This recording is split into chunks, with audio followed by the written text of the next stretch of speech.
guys, Dolly here. Welcome back to gipsyrosepaperie. Today I thought I'd do a bit of a experimental type video where I'm using things that I have a lot of but really don't use on a day-to-day basis. And so something that I have a lot of is embossing folders, and I've been really inspired by some of the creators over on Instagram. I kind of wanted to just play with embossing folders and maybe do different sort of techniques or finishes on the embossed paper, because you can get a lot out of embossed paper. Even if you just emboss plain paper, it adds a lot of texture and interest to like a journal spread per se, or even if you wanted to decorate pages in like a journal that you were making to sell or to gift. So I brought out all my embossing folders. I've got literally tons. And again, it's like one of those things that they're always on sale, but you never, or at least I never, really think about using. So I'm going to pull a few out. I have here a bunch of offcuts.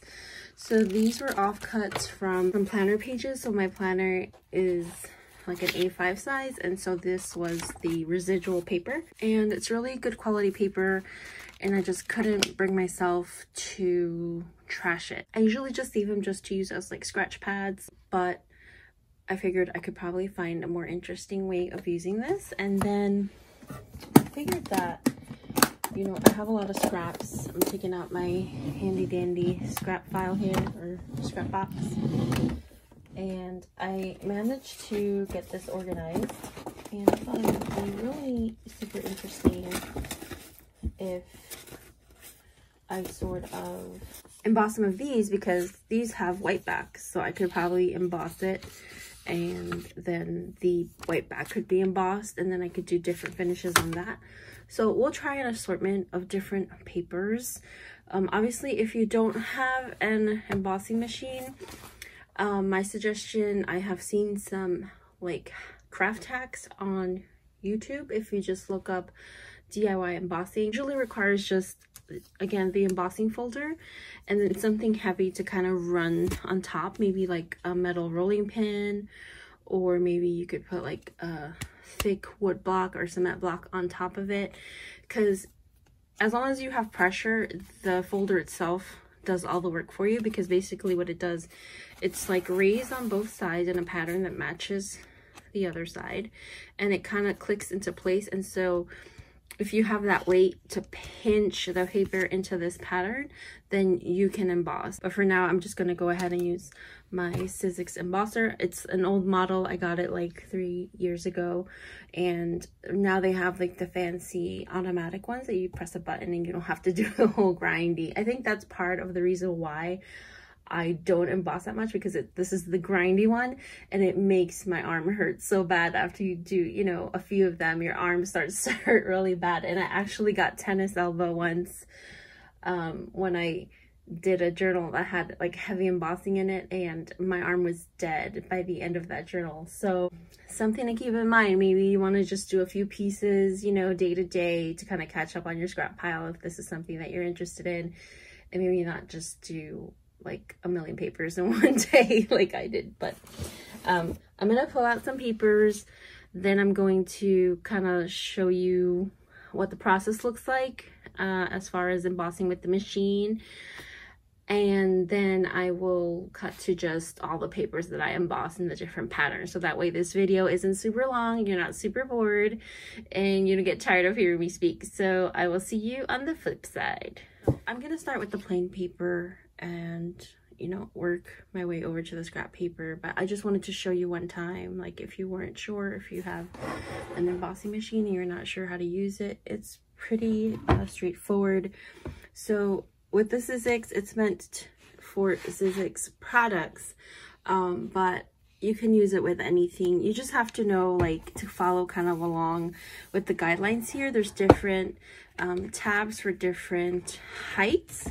So obviously the higher, so this would be your highest level, and it would be the closest to the rolling wheel. So what you want to be careful of is you don't want to pick the wrong height, because if you're putting too much pressure when you roll it through, then you might crack the actual embossing folder, or your paper may be so condensed in there that it'll tear. So I'm going to use a plain Sizzix embossing folder. There's not really a special name for this, but with the Sizzix platform, it's platform 2. And the way I know that is because it's telling me that for the 3D textured impressions or the textured impressions, you want to use this level. And so that's the level that I'm going to have it open to. There is a restriction on how wide your paper can be, and the folder will indicate how long of a pattern it'll be able to emboss. So what you could do is, if it's a thin enough paper like this one, you could probably just fold it over. So we can try and fold it over and see what happens. So you're going to go ahead and put your paper in and close the folder. So it's not enough to just put this on top of here and roll it through, because it's not going to do anything.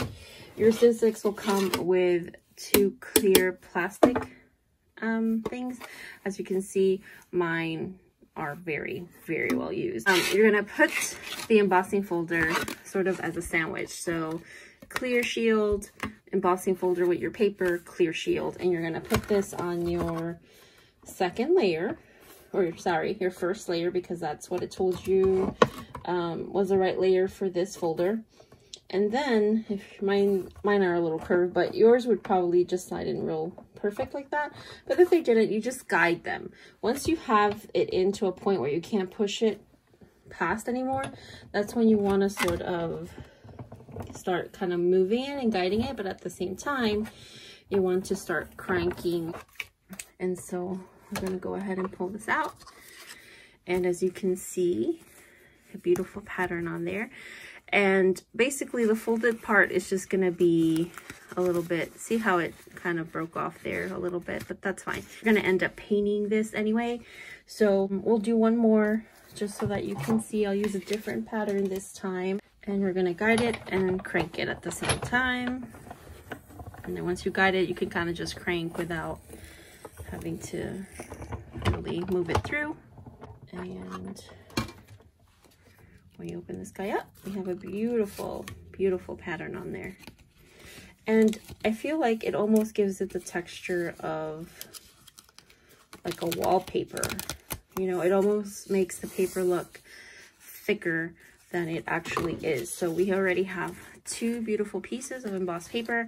I'm going to go ahead and just continue on, do an assortment of different types of paper, not just the plain white, and then we're going to just reconvene here, and then we're going to actually start playing with effects on the embossed paper. Okay guys, I'm back. So here are all the plain papers. I cannot get over how much they look like wallpaper, and the paper actually looks thicker than what it really is. Some of them did tear, like this one, but I'm hoping that once I get paint, sorry about the paint in my hands, once I get paint on it, it won't be too bad.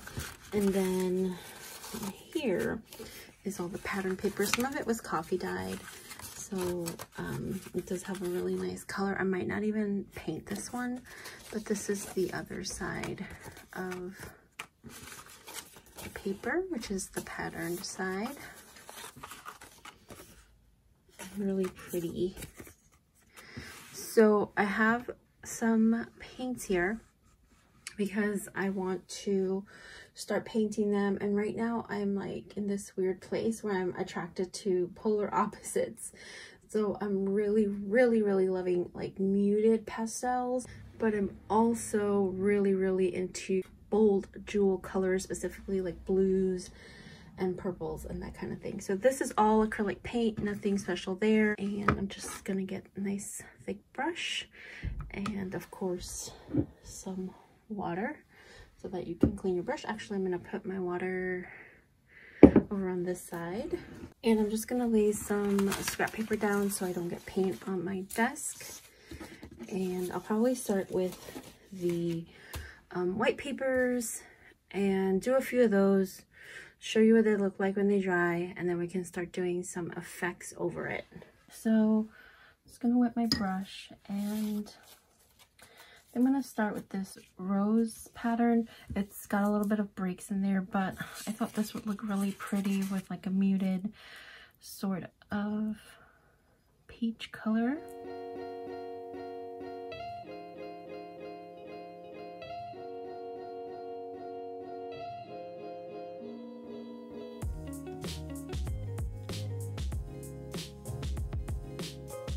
Okay friends, we're back, and this is my pastel pile. So it's crazy how much like wallpaper. This is like a light pink. I just didn't have enough to cover the rest, so I did it in that yellow. Actually, this one goes in this pile. Just some really pretty light colors, and you can use this to kind of layer or maybe as a pocket. Just really pretty colors. I had a lot of this sort of chartreuse yellow, so I had a lot of those strips in that color, and this really pretty peachy type color. So those are my pastel paper strips. And then on this side, I did some of the darker colors, so a lot of maroons, and we have some purples, some burgundies, and a lot of different types of blues. And so what I wanted to do with these guys, I wanted to sort of bring out the pattern more here because the colors are darker. So what I have here is some metallic wax, and I wanted to see how it would look against the darker color. And I haven't really tried this first before I'm coming on here, so please forgive me if this doesn't turn out right. I'm just gonna take a little bit on my finger, kind of start putting it through very lightly just on the raised areas. And I want a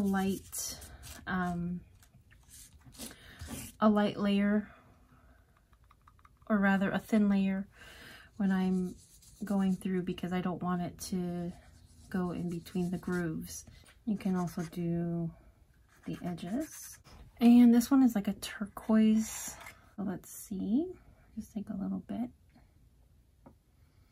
A little bit goes a long way with these. So it is like a turquoise color.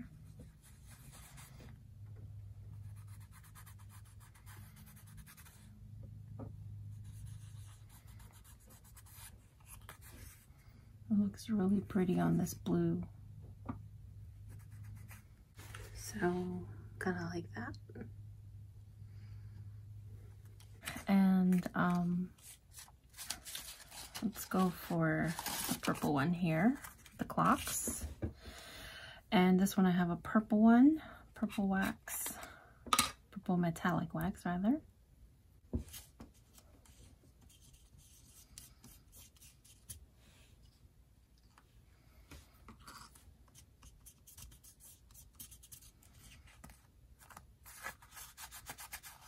So it's kind of hard to see on here, so let's try on maybe this one.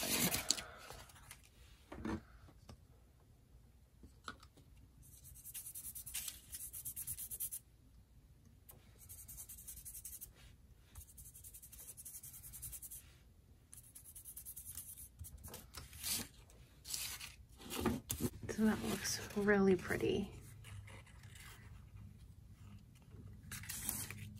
And let's try this purple on this blue and see what happens.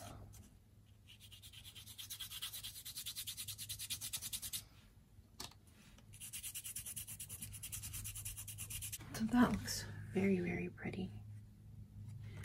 Okay, so we're all done here, and as you can see, they're all nice and shiny and metallic, and they look pretty awesome.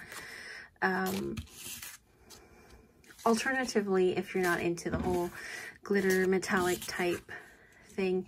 You could probably just take some vintage photo or some other kind of stamp ink, and with a sponge or beauty blender, whatever you use to kind of distress edges, you could do the same very lightly over the pattern. Actually, I could probably just show you on one of these. You could just, you know, take your vintage photo and then very lightly sort of work over the embossed pattern. And that will also lift out that pattern and give it some more dimension.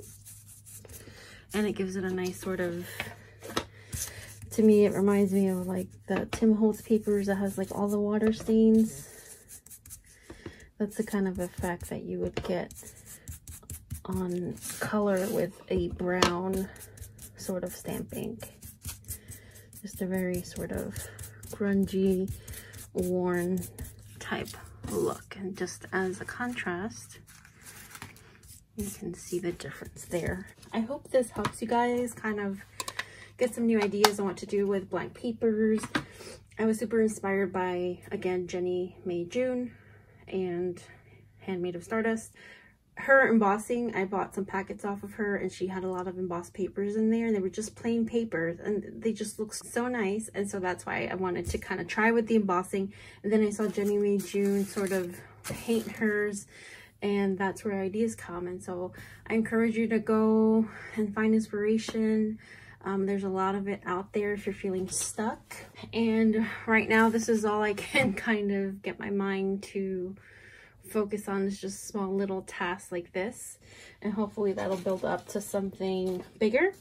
Alternatively, I did use my Glimmer Mist to spray, and it gives a sort of a metallic, even more of a metallic look. These ones are a little bit harder to see because it's a light blue, and this one's still wet. But yeah, you have a lot of options with just your plain paper scraps. So I really hope you enjoyed this video. I had a lot of fun doing this. I hope you guys have a great day. I love you so much, and I will see you in the next one. Bye.